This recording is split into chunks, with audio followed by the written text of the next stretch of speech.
கர்த்தருடைய பரிசுத்த நாமத்துக்கு ஸ்தோத்திரம் உண்டாவதாக. கர்த்தர் இந்த ஆகஸ்ட் முழுவதுமாக நம்மோடு கூட இருந்து இந்த செப்டம்பர் மாதத்தை காணும்படி தேவன் கொடுத்த கிருபைக்காக நாம் கர்த்தரை ஸ்தோத்திரிப்போம். தொடர்ந்து தேவன் இந்த நாளிலே நம்மோடு பேசுகிற ஒவ்வொரு வார்த்தைகளுக்காக நாம் கர்த்தரை ஸ்தோத்திரித்து ஜெபிப்போம். பரலோகமே, நாங்கள் உங்களுக்கு நன்றி செலுத்துகிறோம். கடந்த ஆகஸ்ட் மாதம் முழுவதுமாக நீங்கள் எங்களோடு கூட இருக்கிறார்களே, நீங்கள் அற்புதமாய் நடத்தி செஞ்சதையா. செப்டம்பர் மாதத்தில் காணும்படி கிருபைக்காக ஜீவனுக்காக நன்றி செலுத்துகிறோம்.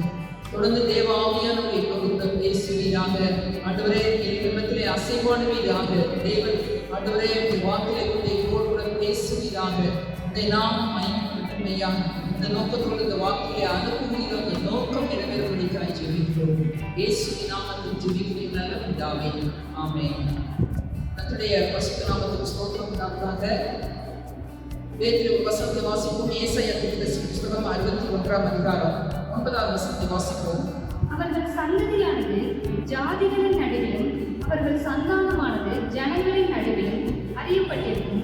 அவர்களை பார்க்கிற யாவரும் அவர்கள் கர்த்தரால் ஆசீர்வாதம் பெற்ற சந்ததி என்று அறிந்து கொள்வார்கள். அவர்கள் கர்த்தரால் ஆசீர்வாதம் பெற்ற சந்ததி என்று அறிந்து கொள்வார்கள். அருமையானவர்களே, நம்மை பார்க்கிற யாவரும் இவர்கள் கர்த்தரால் ஆசீர்வாதம் பெற்ற சந்ததி என்று அறிந்து கொள்வார்கள். நாம் சொல்ல வேண்டிய அவசியம் இல்லை. தேவன் நம்மை வைத்திருக்கிற நிலை, தேவன் நம்மை வைத்திருக்கிற ஆசீர்வாதங்களை கண்டு இவர்கள் கர்த்தரால் ஆசீர்வாதம் பெற்ற சந்ததி. அருமையான வேதத்திலே வாசிக்கிறோம். உபாகமத்தின் புத்தகம் 5ஆம் அதிகாரம் 10வது வசனத்திலே வாசிக்கிறோம். என்னிடத்தில் அன்பு கொண்டு என் கற்பனைகளை கைக்கொள்கிறவர்களுக்கோ 1000 தலைமுறை மட்டும் இரக்கம் செய்கிறவராய் இருக்கிறேன். என்னிடத்திலே அன்பு கொண்டு என் கட்டளைகளை கைக்கொள்கிறவர்களுக்கு 1000 தலைமுறை வரைக்கும் இரக்கம் செய்கிறவராய் இருக்கிறேன் என்று ஆண்டவர் சொல்கிறார். அருமையானவர்களே, கர்த்தர் நமக்கு மட்டுமல்ல, தலைமுறை தலைமுறையாக கர்த்தர் இரக்கம் செய்கிறவராக அவர் நம்மோடு கூட இருக்கிறார். நம்முடைய சந்ததியை கர்த்தர் நினைவு கூறுகிறவராக இருக்கிறார் என்று சொல்லி நாம் பார்க்கிறோம். அருமையான வேதத்திலே நாம் பார்க்கிறோம். கலாத்தியர்களின் நிருபம் 3ஆம் அதிகாரம் 29வது வசனத்திலே வாசிக்கிறோம். நீங்கள் கிறிஸ்துவின் உடையவர்களானால் ஆபிரகாமின் சந்ததியாராயும் வாக்குத்தத்தத்தின்படியே சுதந்திரராயும் இருக்கிறீர்கள். அருமையானவர்களே, நம்மை குறித்து வேதம் சொல்கிறது, நாம் கிறிஸ்துவனுடையவர்களானால் ஆபிரகாமின் சந்ததியாராயும் வாக்குத்தத்தத்தின்படி சுதந்திரராயும் இருக்கிறீர்கள். ஆபிரகாமின் சந்ததியாராக இருக்கிறீர்கள் என்று வேதம் சொல்கிறது. ஆபிரகாமின் சந்ததி தான் ஆண்டவராய் இயேசு கிறிஸ்து பிறந்தார். வேதத்திலே வாசிக்கிறோம். 1 கொரிந்தியர் 3ஆம் அதிகாரம் 23ஆம் வசனம் சொல்கிறது, நீங்கள் கிறிஸ்துவினுடையவர்கள், கிறிஸ்து தேவனுடையவர் என்று எழுதப்பட்டிருக்கிறது. அருமையானவர்களே, ஆபிரகாமின் சந்ததியிலே கிறிஸ்து பிறந்தார். அந்த சந்ததி கிறிஸ்துவே என்று சொல்லி எழுதப்பட்டிருக்கிறது. சந்ததிக்கு சகல ஜனங்களும் ஆசீர்வதிக்கப்படுவார்கள். அந்த சந்ததி கிறிஸ்துவே என்று எழுதப்பட்டிருக்கிறது. அருமையானவர்களே, கிறிஸ்து என்கிற சந்ததி ஆபிரகாமின் சந்ததியிலே பிறந்தார். அந்த சந்ததியிலே இன்றைக்கு நீங்களும் நானும் பிறந்திருக்கிறோம். விசுவாசத்தினாலே புறஜாதிகளாகி நாமும் ஆபிரகாமின் சந்ததியினராக இருந்து நாம் ஆசீர்வதிக்கப்படுகிறோம் என்று வேதம் சொல்கிறது. வாசிப்போம். கலாத்தியர்களின் நிருபம் 3ஆம் அதிகாரம் 8-9வது வசனத்தை வாசிக்கிறோம். மேலும் தேவன் விசுவாசத்தினாலே புறஜாதிகளை நீதிமான்களாக்குகிறார் என்று வேதம் முன்னாலும் கண்டு நமக்குள் சகல ஜாதிகளும் ஆசீர்வதிக்கப்படும் என்று ஆபிரகாமுக்கு சுவிசேஷமாய் முன்னறிவித்தது. அந்தபடி விசுவாச மார்க்கத்தால் விசுவாசம் உள்ள ஆபிரகாமுடனே ஆசீர்வதிக்கப்படுகிறார். அருமையாக வாசிக்கிறோம். மேலும் தேவன் விசுவாசத்தினாலே புறஜாதிகளை நீதிமான்கள் ஆக்குகிறார் என்றும் வேதம் முன்னாக கண்டு உனக்குள் சகல ஜாதிகளும் ஆசீர்வதிக்கப்படும். அருமையானவர்களே, புறஜாதிகளாக நாம் இருந்தாலும் பிறப்பின்படி நாம் ஆபிரகாமின் சந்ததியினர் இல்லை. ஆனால் ஆவிக்குரிய ரீதியிலே கிறிஸ்து நம்மை ரட்சித்தபடினாலே விசுவாசத்தினாலே ஆபிரகாமின் சந்ததியினராக, கிறிஸ்துவின் சந்ததியினராக நாம் மாற்றப்பட்டிருக்கிறோம் என்று சொல்லி நாம் பார்க்கிறோம். அருமையானவர்களே, கிறிஸ்துவின் கல்வாரி அன்பு ஆபிரகாமின் சந்ததியினராக நம்மை மாற்றி இருக்கிறது. விசுவாசத்தினாலே புறஜாதிகளாகிய நாம் ஆபிரகாமுடனே ஆசீர்வதிக்கப்படுகிறோம் என்று சொல்லி வேதம் சொல்கிறது. அருமையானவர்களே, ஆகவே அதை பார்க்கும் பொழுது நீங்களும் நானும் கர்த்தரால் ஆசீர்வதிக்கப்பட்ட சந்ததிகளாக இருக்கிறோம். அருமையானவர்களே, இன்றைக்கு ஒரு ஆளை சொல்லும் பொழுது பின்னால் அவருடைய முப்பாட்டனாரை சொல்லி அவருடைய மகன் வழி பேர், மகள் வழி பேர் என்று பேத்தி சொல்கிறதை நாம் கேள்விப்பட்டிருக்கிறோம். அருமையானவர்களே, நமக்கு முப்பாட்டனாக கிறிஸ்து இருக்கிறார். அவருடைய தலைமுறையினராக நாம் இருக்கிறோம் ஆசீர்வதிக்கப்பட்டவர்களாக இருக்கிறோம் என்று சொல்லி நாம் பார்க்கிறோம். அருமையான வேதத்தில் வாசிக்கிறோம். சங்கீதம் 112 முதல் 3 வசனத்தில் படிக்கிறோம். அல்லேலூயா. கர்த்தருக்கு பயந்து அவருடைய கட்டளைகளில் மிகவும் பிரியமாயிருக்கிற மனுஷன் பாக்கியவான். அவன் சந்ததி பூமியின் பலத்திற்கும் செம்மையானவர்களின் வம்சம் ஆசீர்வதிக்கப்படும். ஆஸ்தியும் ஐஸ்வர்யம் அவன் வீட்டில் இருக்கும். அவனுடைய நீதி என்றைக்கும் இருக்கும். அருமையானவர்களே, ஆண்டவருடைய பிள்ளைகளாகிய நாம் கர்த்தருக்கு பயந்து அவருடைய கட்டளைகளில் மிகவும் பிரியமாய் இருக்கும் பொழுது நாம் ஆசீர்வதிக்கப்படுகிறோம். அவன் சந்ததி பூமியிலே பலத்திற்கும் செம்மையானவருடைய வம்சம் ஆசீர்வதிக்கப்படும் என்று எழுதப்பட்டிருக்கிறது. அருமையானவர்களே, ஆசீர்வாதம் எல்லா வகை ஆசீர்வாதம், ஆவிக்குரிய ஆசீர்வாதமா இருக்கலாம், சரீர பிரகாரமான ஆசீர்வாதமா இருக்கலாம், பொருளாதார ஆசீர்வாதமா இருக்கலாம். எதுவாய் இருந்தாலும் தேவன் நமக்கும் நம்முடைய சந்ததியினருக்கும் கர்த்தர் இலவசமாய் தருகிறார் என்று சொல்லி நாம் பார்க்கிறோம். அந்த ஆசீர்வாதம் நம்மை தொடர்ந்து கொண்டே இருக்கும் என்று வேதம் சொல்கிறது. வேதம் சொல்கிறது அவன் சந்ததி பூமியிலே பலத்திருக்கும் என்று சொல்லி எழுதப்பட்டிருக்கிறது. அருமையானவர்களே, ஆங்கிலத்தில் இவ்வாறாக எழுதப்பட்டது, his children shall be honored everywhere.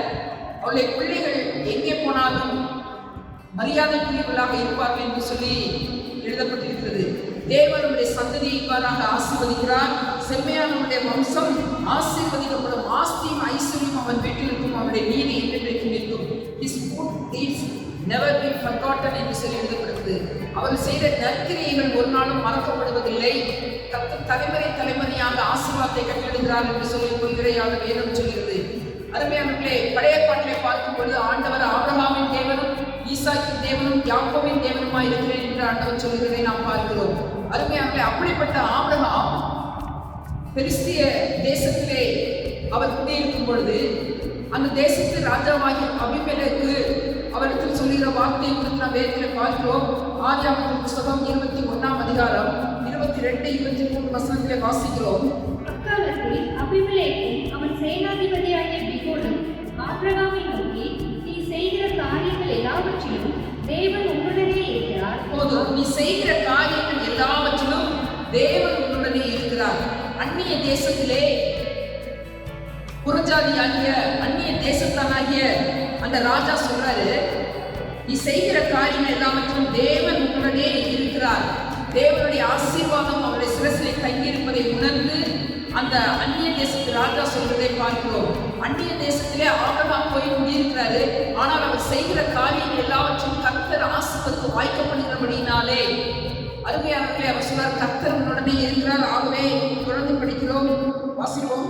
ஆகையால் நீ எனக்காவது என் குமாரனுக்காவது என் பேரனுக்காவது வஞ்சனை செய்யாமல் நான் உனக்கு செய்த தயவின்படியே நீ எனக்கும் நீ தங்கியிருக்கிற இந்த தேசத்திற்கும் தயவு செய்வேன் என்று இங்கே தேவன் பேரில் எனக்கு ஆணையிட்டு கொடு என்றார். அருமையானவர்களே, ஆபிரகாம் ஆசீர்வாதமாய் இருப்பதை பார்த்து அந்த ராஜாவுக்கு பயம் வந்துருச்சு. தனக்கும் தன்னுடைய பிள்ளைகளுக்கும் தன்னுடைய ஜனங்களுக்கும் விரோதமாக ஆபிரகாம் எழுப்பி விடுவாரோ என்கிற பயத்தினாலே அவராக முன்வந்து அந்த தேசத்து ராஜா முன்வந்து ஆபிரகாமிடத்திலே உடன்படிக்கை செய்யும்படியாக வருகிறார். எனக்கு ஆணையிட்டு கொடு என்று சொல்கிறார். தொடர்ந்து நாம் படிப்போம் என்று சொன்னால் அவர்கள் இருவரும் உடன்படிக்கை செய்து கொண்டார்கள் என்று சொல்லி நாம் பார்க்கிறோம். உடன்படிக்கையின் சகோதரர்களாக சிநேகிதர்களாக அந்த தேசத்து ராஜாவும் ஆபிரகாமும் ஆனார்கள் என்று சொல்லி பொய்யுரையாக வேதம் சொல்கிறது. அருமையானவர்களே, ஆபிரகாமின் தேவன் எங்கே போனாலும் அவரோடு கூட இருக்கிறார். கர்த்தர் அவரை ஆசீர்வதிக்கிறார். அவருடைய சந்ததியை கர்த்தர் ஆசீர்வதிக்கிறார். அதே ராஜா ஆபிரகாமின் மகனாகிய ஈசாக்கிடத்திலேயும் உடன்படிக்கை செய்தார் என்று சொல்லி வேதத்தில் வாசிக்கிறோம். ஆதியாகமத்தின் புத்தகம் 26ஆம் அதிகாரத்தை படிக்கிறோம். 26ஆம் அதிகாரம் 28, 29 வசனத்தை வாசிக்கிறோம். அதற்கு அவர்கள், நிச்சயமாய் கர்த்தர் உம்மோடே கூட இருக்கிறார் என்று கண்டோம். அருமையாக, நிச்சயமாய் கர்த்தர் உம்மோடு கூட இருக்கிறார். ஆபிரகாமிடத்திலே அவர் செய்கிற காரியங்கள் எல்லாம் ஆசீர்வாதமாய் இருப்பதை அவர்கள் கண்டார்கள். இங்கே வாசிக்கிறோம், நிச்சயமாய் கர்த்தர் உம்மோடு கூட இருக்கிறார் என்று கண்டோம். ஆகையால் எங்களுக்கும் உமக்கும் ஒரு ஆணை ஏற்பாடு உண்டாக வேண்டும் என்று நாங்கள் நிர்ணயம் பண்ணினோம். அருமையானவர்களே, ஆபிரகாம் செய்த உடன்படிக்கை போதாது என்று சொல்லி ஈசாக்கிடத்தில் அவர்கள் உடன்படிக்கை செய்து கொள்ளும்படி வருகிறார்கள்.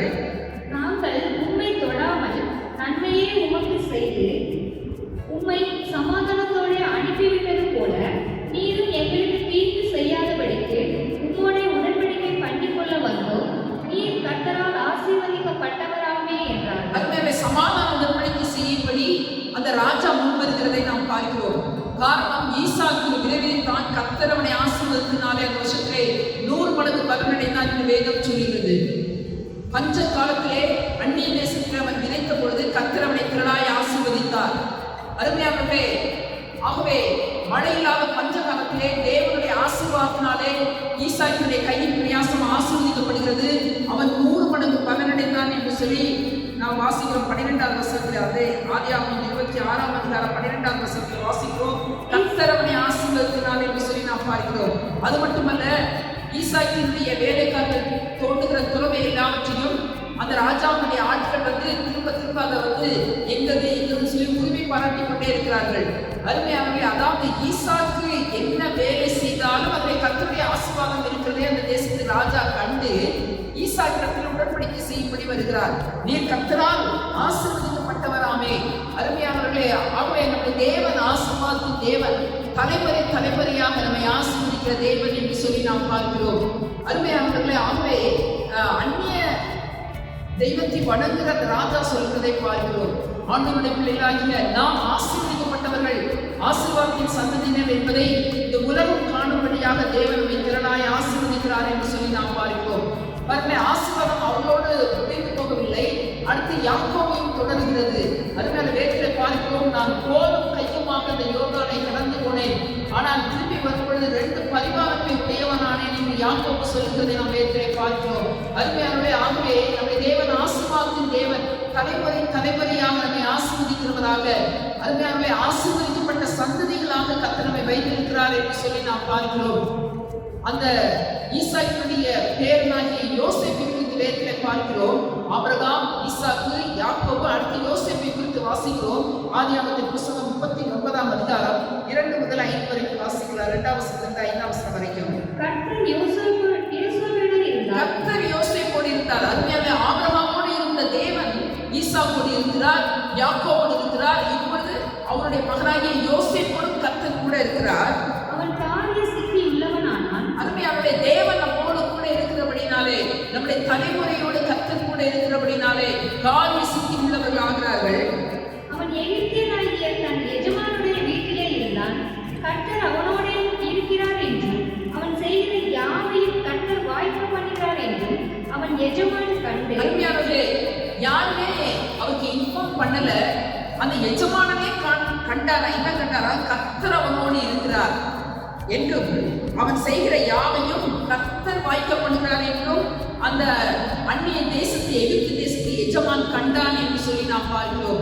அருமையானவர்களே, ஆண்டவருடைய பிள்ளைகள் தேசம் விட்டு தேசம் போனாலும் அவருடைய ஆசீர்வாதம் தொடர்கிறது. காரணம், அருமையானவர்களே, நாம் ஆசீர்வதிக்கப்பட்ட சந்ததிகளாக நாம் இருக்கிறோம் என்று சொல்லி நாம் பார்க்கிறோம். தொடர்ந்து வாசிப்போம். யோசேப்பின் இடத்தில் தயவு வைத்து அவனை தனக்கு ஊழியக்காரனும் தன் வீட்டுக்கு விசாரணை காரணமாக்கி தனக்கு உண்டான யாவற்றையும் அவன் கையில் ஒப்புவித்தான். அவனை தன் வீட்டுக்கும் தனக்கு உண்டான எல்லாவற்றுக்கும் விசாரணைக்காரன் ஆக்கினது முதல் கொண்டு கர்த்தர் யோசேப்பின் நிமித்தம் அந்த எகிப்தியன் வீட்டை ஆசீர்வதித்தார். வீட்டிலும் வெளியிலும் அவனுக்கு உண்டானவைகள் எல்லாவற்றிலும் கர்த்தருடைய ஆசீர்வாதம் இருந்தது. அருமையானவர்களே, அந்த யோசேப்போடு கூட கர்த்தர் இருந்தபடினாலே அவர் செய்கிற எல்லாவற்றையும் கர்த்தர் வாய்க்க பண்ணுகிறார் என்று சொல்லி தனக்கு உண்டான எல்லாவற்றையும் யோசேப்பினிடத்தில் அவர் ஒப்புவிக்கிறார் அந்த எஜமான். அருமையான வேதத்திலே பார்க்கிறோம், கர்த்தர் யோசேப்பின் நிமித்தம் அந்த எகிப்தியன் வீட்டை ஆசீர்வதித்தார். அந்த யோசேப்பினிடத்தில் இன்சார்ஜாக கொடுக்கப்பட்ட ஒவ்வொன்றிலும் கர்த்தருடைய ஆசீர்வாதம் இருக்கிறதை நாம் பார்க்கிறோம். அருமையானவர்களை, வீட்டிலும் வெளியிலும் அவனுக்கு உண்டானவர்கள் எல்லாவற்றிலும் கர்த்தருடைய ஆசீர்வாதம் இருந்தது. அருமையானவர்களை, நீங்களும் நானும் கிறிஸ்துவின் சந்ததிகளாக, ஆசீர்வதிக்கப்பட்ட சந்ததிகளாக, தேவனால் ஆசீர்வாதம் பெற்ற சந்ததியாக நாம் இருக்கிறபடினாலே நாம் கைது செய்கிற எல்லாவற்றிலும் கர்த்தருடைய ஆசீர்வாதம் இருக்கிறது என்று சொல்லி நாம் பார்க்கிறோம். அதுவே கர்த்தருடைய வார்த்தைகளை விசுவாசிப்போம். தலைமுறை தலைமுறையாக நம்முடைய சந்ததிகளை கர்த்தர் திரளாய் ஆசீர்வதிக்கிற தேவன். வேதத்தில் வாசிக்கிறோம். ஏசாயா புத்தகம் 8ஆம் அதிகாரம் 12ஆம் வசனத்தில் வாசிக்கிறோம். இதோ, நானும் கர்த்தர் எனக்கு கொடுத்த பிள்ளைகளும் சீயோன் பர்வதத்தில் வாசமாயிருக்கிற சேனைகளின் கர்த்தராக இஸ்ரவேலின் அடையாளங்களாகவும் அற்புதங்களாகவும் இருக்கிறோம். அருமையானவர்களே, நாம் மட்டுமல்ல, கர்த்தர் நமக்கு கொடுத்த பிள்ளைகள் சீயோன் பர்வதத்தில் வாசமாயிருக்கிற சேனைகளின் கர்த்தராலே இஸ்ரவேலிலே அடையாளங்களாகவும் அற்புதங்களாகவும் இருக்கிறோம். தேவன் மிகப்பெரிய அற்புதமாக, அடையாளமாக அருமையான தேவன் தம்முடைய நாமம் மகிமைக்கென்று கர்த்தர் நம்முடைய பிள்ளைகளுடைய பிள்ளைகளை தலைமுறைகளை கர்த்தர் ஆசீர்வதிக்கிறார். அருமையானவர்களே, இந்த வார்த்தையை நாம் விசுவாசிக்க வேண்டும். அருமையானவர்களே, கர்த்தர் நம்மை ஆபிரகாமின் சந்ததியினராக, கிறிஸ்துவின் சந்ததியாக, ஆசீர்வதிக்கப்பட்ட சந்ததிகளாக கர்த்தர் நம்மை இந்த உலகத்திலே வைத்திருக்கிறார் என்று சொல்லி நாம் பார்க்கிறோம். அது மட்டுமல்ல, வேதத்திலே வாசிக்கிறோம். சங்கீதத்தின் புஸ்தகம் 115ஆம் அதிகாரம் 13 முதல் 15 வரைக்கும் வாசிக்கிறோம். கர்த்தருக்கு பயப்படுகிற பெரியோரையும் சிறியோரையும் ஆசீர்வதிப்பார். கர்த்தர் உங்களையும் உங்கள் பிள்ளைகளையும் வர்த்திக்க பண்ணுவார். வானத்தையும் பூமியையும் படைத்த கர்த்தராலே நீங்கள் ஆசீர்வதிக்கப்பட்டவர்கள். அதனால கர்த்தருக்கு பயப்படுகிற பெரியோரையும் சிறியோரையும் அவர் ஆசீர்வதிப்பார். கர்த்தர் உங்களையும் உங்கள் பிள்ளைகளையும் வர்த்திக்க பண்ணுவார். வானத்தையும் பூமியையும் படைத்த கர்த்தராலே நீங்கள் ஆசீர்வதிக்கப்பட்டவர்கள். அருமையானவரை, நாம் ஆசீர்வதிக்கப்பட்ட சந்ததிகளாக இருக்கிறோம். அது யாராலையா? வானத்தையும் பூமியை உண்டாக்கின கர்த்தராலே நீங்கள் ஆசீர்வதிக்கப்பட்டவர்கள். அருமையானவரை, அவர் மிகப்பெரிய தேவன். இந்த உலகம் எல்லாவற்றையும் உருவாக்கின தேவன், மிகப்பெரிய யூனிவர்ஸை உருவாக்கின அந்த தேவனாலே நாம் ஆசீர்வதிக்கப்பட்டவர்கள், நம்முடைய சந்ததியினர் ஆசீர்வதிக்கப்பட்டவர்கள் என்று சொல்லி நாம் பார்க்கிறோம். வேதத்தில் வாசிக்கிறோம். சங்கீதத்தின் புஸ்தகம் 103ஆம் அதிகாரம் 17-18 வசனங்களை வாசிக்கிறோம். கர்த்தருடைய கிருபையோ அவருக்கு பயந்தவர்கள் மேலும், அவருடைய நீதி அவர்கள் பிள்ளைகளுடைய பிள்ளைகள் மேலும் அனாதியாய் என்றென்றும் உள்ளது. அருமையானவர்களே, அவருடைய கிருபை அவருக்கு பயந்தவர்கள் மேல் மட்டுமல்ல, அவருடைய பிள்ளைகளுடைய பிள்ளைகள் மேலும் அனாதியாய் என்றென்றும் உள்ளது. அடுத்த வசனம் சொல்கிறது, அவருடைய உடன்படிக்கையை கைக்கொண்டு அவருடைய கட்டளைப்படி செய்ய நினைக்கிறவர்கள் மேலே உள்ளது. இது ரொம்ப முக்கியம். அருமையானவர்களே, நாம் மட்டும் கர்த்தருக்கு பயந்து நடந்தால் போதாது. நம்முடைய தலைமுறையினர், நம்முடைய பிள்ளைகளுடைய பிள்ளைகள் தலைமுறையினர் கர்த்தருக்கு பயந்து நடக்கும் பொழுது அவருடைய கிருபையும் அவருடைய நீதியும் நம்மை திரளாய் தொடர்கிறது என்று சொல்லி நாம் பார்க்கிறோம். அருமையானவர்களே, அது மட்டுமல்ல, வேதத்திலே வாசிக்கிறோம். சங்கீதத்தின் புஸ்தகம் 22ஆம் அதிகாரம் 30வது வசனத்திலே வாசிக்கிறோம். ஒரு சந்ததி அவரை சேவிக்கும், தலைமுறை தலைமுறையாக அது ஆண்டவருடைய சந்ததி எனப்படும். அருமையானவர்களே, ஒரு சந்ததி அவரை சேவிக்கும், தலைமுறை தலைமுறையாக ஆண்டவருடைய சந்ததி எனப்படும். அருமையானவர்களே, இது இன்னொரு சந்ததி அல்ல. மனிதனுடைய பெயரை சொல்லி பெருமை பாராட்டுகிறதுல நம்முடைய சந்ததி. இது ஆண்டவருடைய சந்ததி, கிறிஸ்துவின் சந்ததியாக நாம் இருக்கிறோம் என்று சொல்லி முன்னுரையாக வேதம் சொல்கிறது. ஒரு சந்ததி அவரை சேவிக்கும், தலைமுறை தலைமுறையாக அது ஆண்டவருடைய சந்ததி.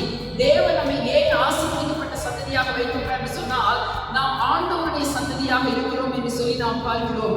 அருமையானவர்களே, அவருடைய இரத்தத்தினால் மீட்கப்பட்ட அவருடைய பிள்ளைகளாக ஆண்டவருடைய சந்ததியாக கர்த்தர் நம்மை இந்த உலகத்தில் வைத்திருக்கிறார். வேதம் சொல்கிறது, நீதிமானுடைய சந்ததி அப்பத்துக்கு இறந்து திரிகிறதை நான் காணவில்லை என்று சொல்லி தாவீது ஒரு இடத்துல சொல்கிறதை பார்க்கிறோம். ஆகவே தேவன் நம்மை மட்டுமல்ல, நம்முடைய சந்ததியினரையே கர்த்தர் ஆசீர்வதிக்கிறார். தலைமுறை தலைமுறையாக ஆண்டவருடைய சந்ததியாக, அப்படிப்பட்ட ஆசீர்வாதத்தை பெற்ற சந்ததிகளாக தேவன் நம்மை ஆசீர்வதிக்கிறார் என்று சொல்லி நாம் பார்க்கிறோம். வேதத்திலே வாசிக்கிறோம். ஏசாயா 41ஆம் அதிகாரம் 8ஆம் வசனத்தை வாசிக்கிறோம். என் தாசனாகிய இஸ்ரவேலே, நான் தெரிந்து கொண்ட யாக்கோபே, என் சிநேகிதனான ஆபிரகாமின் சந்ததியே. அருமையானவர்களே, ஆதியாகமத்தின் புஸ்தகத்தில் தான் ஆபிரகாமை குறித்து பார்க்கிறோம். இங்கே வாசிக்கிறோம், அநேக 1000 வருடங்கள் கழித்து ஏசாயா தீர்க்கதரிசிக்கு வெளிப்படும் பொழுது ஆண்டவர் தம்முடைய இஸ்ரவேல் ஜனங்களை பார்த்து சொல்கிறார், என் தாசனாகிய இஸ்ரவேலே, நான் தெரிந்து கொண்ட யாக்கோபே, என் சிநேகிதனான ஆபிரகாமின் சந்ததியே. அருமையானவர்களே, எத்தனை வருடங்கள் ஆனாலும் ஆபிரகாமை கர்த்தர் நினைவு கூறுகிறார். என் சிநேகிதனான ஆபிரகாமின் சந்ததியே என்று ஆண்டவர் அழைக்கிறதை பார்க்கிறோம். அருமையானவர்களே, ஆபிரகாமை மட்டும் கர்த்தர் நினைத்து ஆசீர்வதிக்கவில்லை. தலைமுறை தலைமுறையாக எத்தனை வருடங்கள் ஆனாலும் தேவன் அவர்களை நிறைவாய் ஆசீர்வதிக்கிறார் என்று சொல்லி நாம் பார்க்கிறோம். அது மட்டுமல்ல, ஏசாயா 44ஆம் அதிகாரம் 3ஆம் வசனத்தை வாசிக்கிறோம். தாகமுள்ளவர்கள் தண்ணீரையும் வறண்ட நிலத்தின் மேல் ஆறுகளையும் ஊற்றுவேன். உன் சந்ததியின் மேல் என் ஆவியையும் உன் சந்தானத்தின் மேல் என் ஆசீர்வாதத்தையும் ஊற்றுவேன். அருமையானவர்களே, கொடுப்பேன் சொல்ல ஊற்றுவேன் என்று ஆண்டவர் சொல்கிறார். உன் சந்ததியின் மேல் என் ஆவியையும் உன் சந்தானத்தின் மேல் என் ஆசீர்வாதத்தையும் ஊற்றுவேன். மழை போல கர்த்தர் பொழிந்தெழுகிறாராம். பரிசுத்த ஆவியாருடைய வல்லமையும் அவருடைய வாக்கின் வல்லமையும் கர்த்தர் திரளாய் நம்முடைய சந்ததிகளுக்கு கொடுக்கிறேன் என்று சொல்லி கர்த்தர் வாக்கு பண்ணினார். ஹல்லேலூயா. இதை கேட்டுக்கொண்டிருக்கிற அருமையான சகோதரனே, சகோதரியே, கர்த்தர் நம்முடைய சந்ததிகளை கர்த்தர் ஆவிக்குரிய ஆசீர்வாதங்களால் கர்த்தர் நிரப்புகிறார். உலக பிரகாரமான நன்மைகளினால் மட்டுமல்ல, அவருடைய கிருபையினாலே அவருடைய நீதியினாலே நம்மை நிரப்புகிறது மட்டுமல்ல. அருமையானவர்களே, இங்கே வாசிக்கிறோம், பரிசுத்த ஆவியாருடைய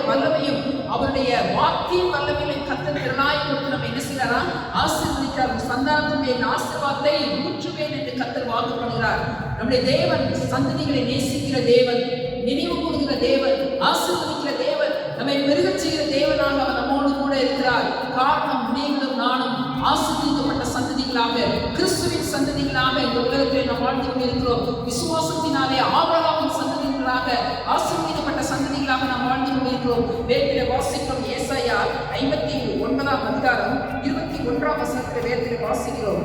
உன் மேலிருக்கிற என் ஆவியும் நான் உன் வாயில் அருளிய என் வார்த்தைகளும் இது முதல் என்றைக்கும் உன் வாயிலிருந்தும் உன் சந்ததியின் வாயிலிருந்தும் உன் சந்ததியினுடைய சந்ததியின் வாயிலிருந்தும் நீங்குவதில்லை என்று கர்த்தர் சொல்லுகிறார்.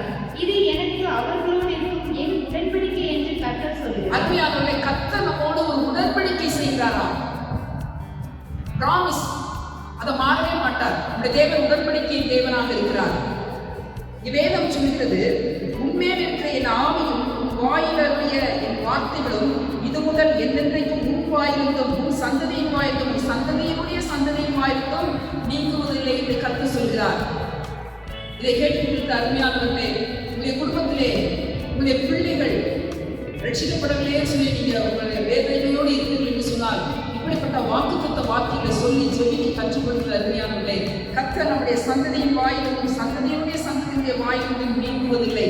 அவருடைய வார்த்தைகளும் அவருடைய அபிஷேகமும் நீங்குவதில்லை என்று கர்த்தர் வாக்கு பண்ணுகிறார். இது நம்மோடு அவர் செய்கிற உடன்படிக்கை என்று சொல்லி நாம் பார்க்கிறோம். அருமையானவர்களே, நாம் உடன்படிக்கையிலே உண்மை இல்லாதவர்களாக இருந்தாலும் அவர் நம்முடைய உடன்படிக்கையிலே உண்மை உள்ளவராக அவர் நம்மோடு கூட இருக்கிறார், நம்முடைய சந்ததியினரோடு கூட இருக்கிறார் என்று சொல்லி நாம் பார்க்கிறார். அருமையானவர்களே, ஆகவே எதை குறித்து நாம் கலங்க வேண்டிய அவசியம் இல்லை. கர்த்தர் நம்முடைய சந்ததிகளை ஆசீர்வதித்து திரளாய் பெருகப்படுகிறவராக அவர் நம்மோடு கூட இருக்கிறார் என்று சொல்லி நாம் பார்க்கிறோம். அருமையானவர்களே, ஆகவே தேவன் ஆவிக்குரிய நன்மைகளினாலே நம்முடைய சந்ததிகளை கர்த்தர் திரளாய் ஆசீர்வதிக்கிறார். அருமையானவர்களே, ஆபிரகாமை நேசித்த தேவன் ஈசாக்கை நேசிக்கிறவராக இருந்தார், யாக்கோபை நேசிக்கிறவராக இருந்தார். அந்த தொடர்ந்து அவருடைய சந்ததிகளை கர்த்தர் ஆசீர்வதிக்கிறவராக இருந்தார். எத்தனை பிரச்சனைகள் வந்தாலும் இன்றைக்கும் கர்த்தர் இஸ்ரவேல் ஜனங்களோடு கூட இருந்து அவர்களை பாதுகாக்கிறவராக, அவர்களை தப்புவிக்கிறவராக, அவர்களை உயர்த்துகிறவராக அவர்களோடு கூட இருக்கிற காரணம் ஆபிரகாமோடு செய்த உடன்படிக்கை, ஆபிரகாமின் சந்ததியினர் என்று சொல்லி நாம் பார்க்கிறோம். அருமையானவர்களே, இங்கிலாந்து தேசத்திலே ரொனால்ட் சர்ச் என்றதான ஒரு மனிதர் ஸ்காட்லாந்து தேசத்துக்கு போனாரா. ட்ரெயின்ல போயிட்டு குதிரை வண்டியில வீட்டுக்கு போயிட்டு ஊருக்கு போயிட்டு இருந்தாராம். அப்போ அந்த குதிரை வண்டி மழை காலம் என்பதனாலே சேற்றிலே சிக்கி கொண்டதாம் சக்கரம். எவ்வளவோ முயற்சி எடுத்து பார்த்தும் குதிரை வண்டி கிளம்ப முடியல. சக்கரம் நல்ல ஆழமாக சிக்கி கொண்டதாம். என்ன செய்யணும்னு சொல்லி அவர் திகைத்து நின்ற பொழுது ஒரு வாலிபன் பார்த்தாராம். சூழ்நிலையை பார்த்துட்டு ஒருவருமே செய்ய முடியாத வேலை செய்ய துணிந்தார். நிறைய குதிரையை கொண்டுட்டு வந்தாராம். கொண்டுட்டு அதை ஒரு ரதமாக சேர்த்து வைத்து இந்த குதிரை வண்டியை இழுத்தாங்களாம். இழுத்ததுமே வண்டி கிளம்பிடுச்சு. அந்த ரொனால்ட் சர்ச் மிகப்பெரிய கோடீஸ்வரர் இங்கிலாந்து தேசத்திலே. அவருக்கு ரொம்ப சந்தோஷமா அந்த வாலிபனை பார்த்து சொன்னாரா, எப்பா, யாருமே உதவி செய்ய முடியாத இந்த சூழ்நிலையிலே எனக்கு இவ்வளவு உதவி செஞ்சிருக்கிறியே, இந்த வச்சுக்கோ சொல்லி கொஞ்சம் பணத்தை கொடுத்தாரா கிஃப்டாக. உடனே அந்த இளைஞன் வாங்க மாட்டேன்னு சொல்லிட்டாரா. உடனே அந்த வாலிபன் சொன்னானா, நீங்க எனக்கு காசு கொடுக்க வேண்டாம், ஆனா இங்க படிக்க வைப்பீங்களான்னு கேட்டானா. ஓ ஓகே, ரொம்ப சந்தோஷம்ப்பா, படிப்பு நான் படிக்கிறதுக்கு ஹெல்ப் பண்றேன் அப்படின்னு சொல்லிட்டு தொடர்ந்து பேசினாங்களாம்.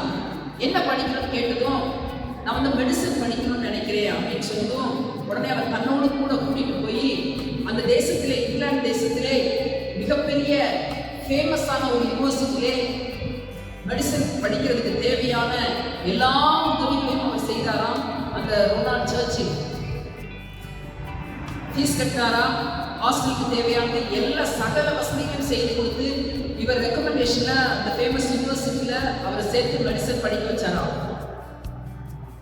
அந்த வாலிபன் படிச்சு முடிச்சிட்டாரு, டிஸ்டிங்ஷனோட பாஸ் ஆயிட்டாரு. அவர் மிகப்பெரிய ஃபேமஸான ஒரு டாக்டராக வெளியே வருகிறார். அவர் வேறு யாரும் அல்ல, பென்சிலினை கண்டுபிடித்த டாக்டர் அலெக்சாண்டர் பிளம்பிங் என்கிறதான ஒரு மனிதர். அலெக்சாண்டர் பிளம்பிங்கினுடைய கண்டுபிடிப்பினாலே பூமி முழுவதும் ஆசீர்வதிக்கப்பட்டது. ஜனங்கள் வியாதியிலிருந்து சுகமாக்கப்பட்டார்கள். தேவன் அந்த ரொனால்டு சர்ச்சினுடைய சந்ததியை கடவுள் இன்னும் ஆசீர்வதிக்க ஆரம்பிச்சிட்டார். அவருடைய மகன் அந்த தேசத்தினுடைய பிரைம் மினிஸ்டராக தேர்தலில் வெற்றி பெற்றார். அவருடைய பேர் Winston Churchill, the famous prime minister of England.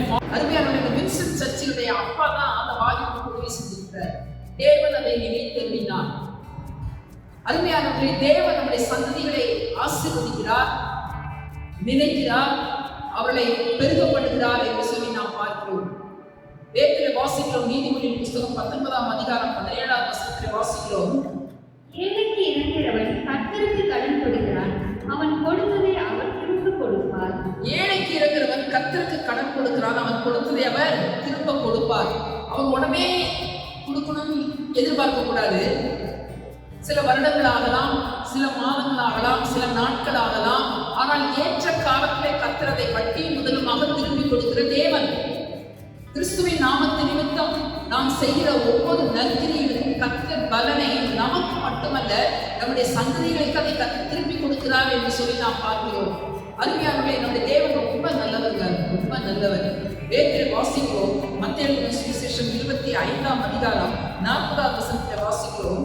அதற்கு ராஜா பிரதித்திரமாக, மிகவும் சிறியவராகிய என் சகோதரரான இவர்களில் ஒருவனுக்கு நீங்கள் எதை செய்தீர்களோ அதை எனக்கே செய்தீர்கள் என்று மெய்யாகவே உங்களுக்கு சொல்லுகிறேன் என்பார். அருமையானவர்களே, இதற்கு முன்னதாக நாம் வாசிக்கிறோம் 24ஆம் வசனத்திலே, அப்பொழுது ராஜா